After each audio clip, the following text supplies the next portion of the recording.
बच्चों, आज का जो हमारा टॉपिक है वो है characteristics of waves.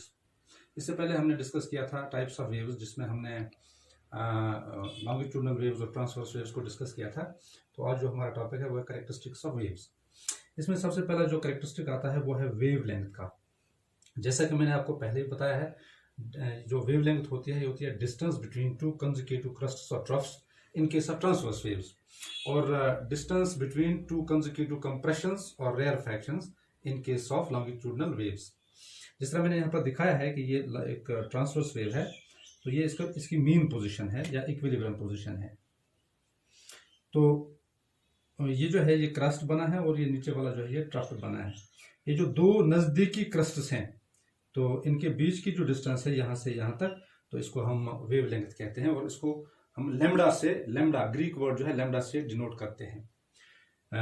In case of longitudinal waves, ये जो है कंप्रेशंस बने हैं, दो कंसेक्यूटिव कंप्रेशंस, इनके बीच में जो डिस्टेंस है इसको हम वेव लेंथ कहते हैं। या अल्टरनेटली हम ये कह सकते हैं कि जो ये रेयरफैक्शन है, कंसेक्यूटिव रेयरफैक्शन, इनके बीच में जो डिस्टेंस है इसको हम वेव लेंथ कह सकते हैं।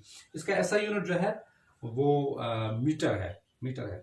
और इसके बाद जो दूसरा पॉइंट है या दूसरा कैरेक्टरिस्टिक ऑफ वेव है वो है फ्रीक्वेंसी। तो फ्रीक्वेंसी क्या होती है? The number of vibrations made by a vibrating object पर सेकंड या पर यूनिट टाइम, या number of oscillations per unit time.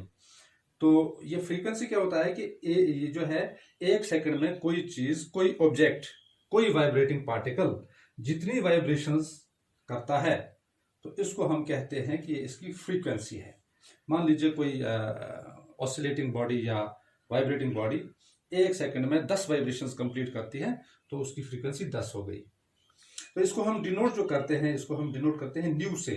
New जो है ये भी ग्रीक वर्ड है, और frequency reciprocal of time period होता है। इसके बाद जो तीसरा पॉइंट है हमारा, या तीसरा कैरेक्टरिस्टिक है, वो है time period.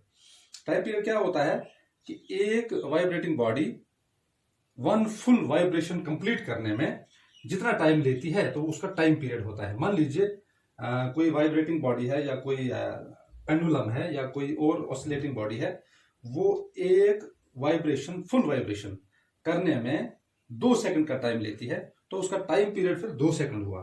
The time taken by a vibrating particle to complete one full vibration, तो इसको हम टाइम पीरियड कहते हैं। इसका यूनिट जो है सेकंड है, क्योंकि टाइम है तो इसका यूनिट जो है वो सेकंड है। इसको डिनोट किया जाता है कैपिटल टी से। अगर हमें कोई रिलेशन ढूंढनी हो फ्रीक्वेंसी और टाइम पीरियड में, तो रिलेशन इनके बीच में यही है कि फ्रीक्वेंसी जो होती है ये रेसिप्रोकल ऑफ टाइम पीरियड होता है, तो ये इनके बीच में जो है रिलेशन है, हम इनको रिलेट कर सकते हैं।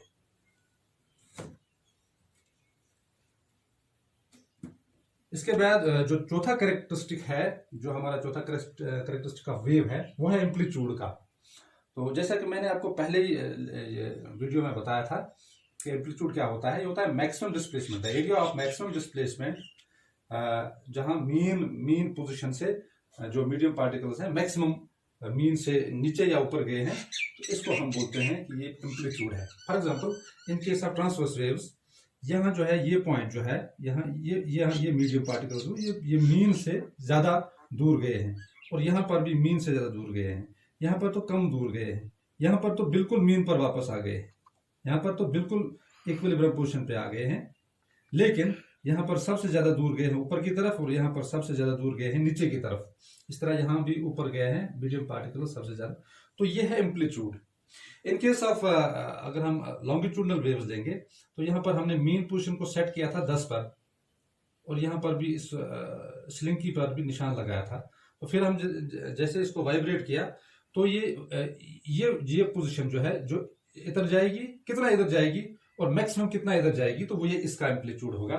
तो एम्पलीट्यूड जो है इसको हम बोलते हैं वो पॉइंट या वो पोजीशन, वो एरिया जहां displacement of particles is maximum from the mean position. तो एम्पलीट्यूड जो है यही डिटरमाइन करती है कि साउंड कितनी लाउड होगी, साउंड धीमी होगी, फीबल होगी कि लाउड होगी, तो ये चीज डिटरमाइन करता है एम्पलीट्यूड। और एम्पलीट्यूड किस पे डिपेंडेंट होता है कि force with which object is made to vibrate. जैसे हम ड्रम बजा रहे हैं, अगर हम स्लोली ड्रम बजा रहे हैं, यानी हम कम फोर्स लगा रहे हैं ड्रम पर, तो कम फोर्स लगाने से उसकी वाइब्रेशन कम होगी और उसका एम्पलीट्यूड भी कम होगा और लाउडनेस भी कम होगी। अगर हम जोर जोर से ड्रम फोर्स लगा रहे हैं ज्यादा ड्रम पर, तो वो ज्यादा वाइब्रेट करेगा। ज्यादा वाइब्रेट करने की वजह से इसका एम्पलीट्यूड भी ज्यादा होगा और लाउडनेस भी ज्यादा होगी। जो साउंड होती है सिंगल फ्रीक्वेंसी, ऐसी साउंड जिसमें एक ही फ्रीक्वेंसी हो, तो उसको हम टोन बोलते हैं। अगर हम कोई मिक्सचर लेंगे जिसमें बहुत सारी फ्रीक्वेंसीज, जैसे हम म्यूजिक को लेते हैं, इसमें जो गिटार है ये डिफरेंट फ्रीक्वेंसी पे बजता है, इस तरह जो ढोल है वो डिफरेंट फ्रीक्वेंसी पे बजता है, या वायलिन जो है वो डिफरेंट फ्रीक्वेंसी पे बजता है, हारमोनियम डिफरेंट फ्रीक्वेंसी पे बजता है। तो एक मिक्सचर ऑफ फ्रीक्वेंसीज बनता है जिसको हम नोट बोलते हैं। और नोट जो होता है ये प्लीजेंट होता है, ये कानों पे खुशगवार गुजरता है। तो ये है एम्पलीट्यूड और साउंड क्या, ये नोट क्या होता है और टोन क्या होता है। इसके बाद अगर हम डिस्कस करें कि स्पीड ऑफ साउंड जो है इन डिफरेंट मीडिया, जिसको कैलकुलेट करने के लिए एक डिफरेंट फार्मूला है। तो speed of sound in different media जो है, जैसे कि एयर में दिखाया गया है कि ये 331 मीटर्स पर सेकंड है, यानी हवा में जो साउंड की रफ्तार है, आवाज की रफ्तार जो है वो 331 मीटर्स पर सेकंड है, मगर एट 0 डिग्री, यानी टेम्परेचर का भी इसमें इफेक्ट है। टेम्परेचर का भी इफेक्ट है। जैसे speed of sound in air at 22 degree Celsius वो 346 मीटर्स पर सेकंड है। इसी तरह से हाइड्रोजन गैस, अगर हम प्योर हाइड्रोजन गैस लेंगे तो वहां पर स्पीड ऑफ साउंड ज्यादा है, 1284 मीटर्स पर सेकंड, और ऑक्सीजन में कम है, 316 मीटर्स पर सेकंड। ये तो एयर की बात थी। तो ये जो है, अब सॉलिड्स की बात करेंगे कि सॉलिड्स में डिफरेंट सॉलिड मीडियाज में क्या स्पीड है। एल्युमिनियम जो है यहाँ पर 6420 मीटर्स पर सेकंड, यानी बहुत तेज चलती है, और स्टील में 5960 मीटर्स पर सेकंड। इस तरह आयरन में जो है 5950 मीटर्स पर सेकंड जो है, यानी सॉलिड्स में कंपेयर टू एयर ज्यादा स्पीड है साउंड की। लिक्विड्स में क्या है, जैसे यहाँ पर सी वाटर है, यह है 1531 मीटर्स पर सेकंड, और डिस्टिल्ड वाटर यानी प्योर वाटर जिसमें इम्प्योरिटीज ना हो, वहां पर 1498 मीटर्स पर सेकंड।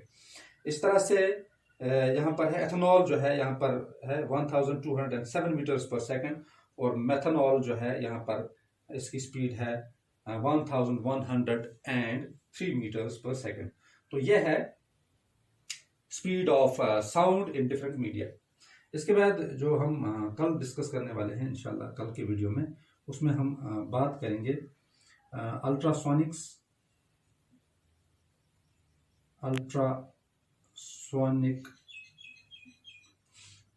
वेव्स, इस तरह इंफ्रासोनिक वेव्स,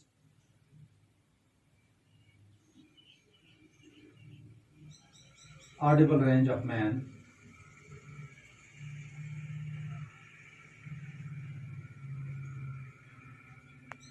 और सोनिक बूम क्या होता है, इस पर हम कल बात करेंगे।